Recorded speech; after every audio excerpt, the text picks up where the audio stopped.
Come on in. Let's get into it.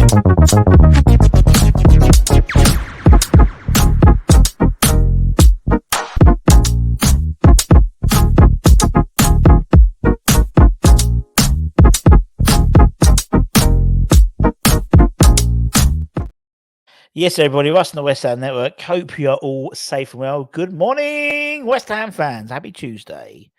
I want to ask you a question. What's going on at our club? And the reason for the big pause is I don't think anyone knows. I don't think we know as fan bases. I don't think Moyes knows. I don't think Steiner knows. I don't think Noble knows. I don't think the players know. And I don't think the board know. And that's my issue. If they do know, tell us. Because it's not helping anyone. It's not helping anyone. We're seeing reports, I would say, daily, if not hourly, conflicting reports about the future of David Moyes, conflicting reports about the future of Tim Steindl. And it's not helping anyone. Jacob Steinberg put out an article in The Guardian yesterday. And I always find Jacob Steinberg's interviews interesting, or articles interesting, because we know the connection he has with the board. And so if anything's talking about sources or reports, it would have probably come from well, we probably know who it's come from, and that would probably have needed to be signed off in the article. So it might, and again, we don't know if people are playing silly buggers in the media or anything like that. But anyway, this article yesterday from Jacob Steinberg basically said that West Ham were under pressure to try and convince Tim Steindl to stay on as technical director. Now, we know he mentioned in his interview to Florian Peltenberg from Sky Sports Germany that they were planning and looking forward to the head of the new season and the summer and stuff like that. And he was honoured to be linked with the Liverpool job, but they haven't approached him yet. So those things coincided. And then obviously Steinberg's interview article yesterday saying that, we were under pressure to convince him to stay. And also West Ham, and this is the line that made me giggle. West Ham are refusing to make any rushed decisions on David Moyes' future. Rushed. The man's got 4 months left of his contract. If you're in a job and you've only got you don't know whether you're getting your contract renewed in 4 months, you're going to be a bit tetchy. The people you're going to work with are going to be a bit tetchy. So rushed. The reason why we're in this situation is we didn't make that proper decision in the summer. That's gone, and we're now paying that price. And it didn't. And for that, I'm not saying Moyes to have gone or Moyes to have offered a new contract, but a definitive option. I've said it before. 3 options: Moyes went, Moyes new contract, or Moyes stays in his contract to the end of the season and runs it out on his current deal. We went for the obvious. Well, actually, not the obvious. We went for the least helpful in terms of let his contract run out. Apparently, according to Jacob's article, the mood at London Stadium is uncertain after an 8-match winless run, and that has hit Moyes' hopes of earning a new deal and caused internal frustration over the club's recruitment structure. Now, this coincides. It contradicts almost completely with Alan Dixon's article on his Patreon, the Sky reporter, who said that West Ham saw this as a blip, and he's still going to be offered a new deal. So there's 2 conflicting reports. And then I read a report today about Liverpool, obviously looking to get in. Well, their number one choice is Xabi Alonso, and rather than necessarily get Xabi Alonso in and try and lure Tim Steindl in as sporting director, they're looking to bring in the Bayer Leverkusen sporting director as well. So they come as a pair. And I think that's not a bad idea. Subjectively thinking, not with my Tim Steindl and West Ham hat on, I think it subjectively makes sense. He was the main orchestrator in getting Alonso to Bayer Leverkusen from Real Sociedad B. Yes, Tim was involved in the process, but very much in the process rather than spearheading the process. I think that is a fair reflection of that recruitment process. So to me, that makes sense. But The article goes on to say that Tim is in favour of a new manager coming in. I don't think that's surprising. A new coach rather than manager. There are a number of managers who have, or coaches who have been linked with the role. A shortlist potentially has been drawn up. We've heard conflicting reports on that, unsurprisingly. And even some of the names, we don't know whether they're on that. Not one of them was, Sean said we were linked with the likes that we were going to be offered the likes of Paulo Fonseca and Christopher Gaudier, who, Christopher, sorry, mate. No, thanks. And then I read a report about Thomas Tuchel, and people go, oh, no, that'll be a Sullivan appointment. That won't be a Stein appointment. Then I read another article which said, actually, Tim wanted to work with Thomas at Chelsea. And don't forget, Tim was up for the Chelsea sporting director role. And one of the reasons why he didn't become sporting director of Chelsea was they sacked Thomas Tuchel. And he didn't want to particularly work with Pochettino. He wanted to work with Tuchel. And now he sees the possibility of working with West Ham. If you believe that or not, is what's been reported.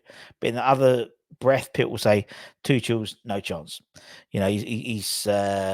He would be a Sullivan appointment. He's had the dreaded vote of confidence from the Bayern Munich board, so he'll be out in his ears soon enough. And because of the way the German contracts are set up, they can get rid of managers at an easier rate because of the KPI setups and performance indicators and stuff, which is what the new manager, new first team coach at West Ham, would probably have in his contract if Tim is involved in that. And then obviously we've got the appointments of Mortis as head of international recruitment. We've got Maximilian Hahn as head of technical recruitment and analysis, one of the best in the business for that type of thing. So would Tim want to leave his brother and one of his someone he's brought in? He's brought in we've got this much wider network in terms of scouting. We've got the likes of Georgia Santos, the European coach. We've got we've got Rob Newman as well. We've got Max. We've got Mortis. We've got a number of first team analysts as well. We're getting Tim's building a nice team in terms of recruitment, plus Noble as well, technically. And then, from a media perspective, it just seems it's the topic of interest on every sporting media and mainstream media, it seems. We had Jeremy Carl, West Ham fan, on Talk TV this morning with Abel, the young lad who, conference this way, pro that way, now Abel. Which, to be honest, was pretty much a Moyes needs to go 10-minute interview. Despite the fact Jeremy trying to put some sort of balance, it wasn't. Which is quite unusual, really, I thought, because usually, particularly in the mainstream media, they're quite be careful what you wish for, but it wasn't. It was very different. It might be because Jeremy was a West Ham fan, maybe, possibly. Jeff Stelling yesterday on TalkSport, the breakfast show, again talking about David Moyes, saying that he deserves it. Be careful what you wish for. Nicky Hawkins, West Ham Fan TV, was on there and gave a good account of himself, I thought. Tony Bellew, the Everton boxer, he was on Twitter saying, leave Moyes alone. Then we had the Jim White show on TalkSport. Again, Moyes being the topic of interest. And then we had actually Graham Souness actually came to the defence of many West Ham fans and was painting a very different picture of how he thinks, in terms of David Moyes. Chris Sutton, chiming in on 5 Live, and then 2 days later criticising Brendan Rodgers for his style of play. Pot in the pit. Get all black. The trouble is, all of this is just noise. And all of this is fueling the fire. Because we don't know. We talk about Differing Dave in terms of Dave Moyes. I think it's Differing Dave in terms of Dave Sullivan, to be honest. He's the one, to me, who made the wrong call at the wrong time. And now we need a call. It doesn't help anyone at the moment. It doesn't help Moyes. It doesn't help Steinton. It doesn't help the recruitment staff. It doesn't help the coaching staff. It doesn't help the players. It doesn't help the fan base. We don't know what's happening. I'm not particularly in favour of bringing in a caretaker manager. So I think you've just prolonged it. And we do that quite a lot. We do prolong making a decision. We procrastinate.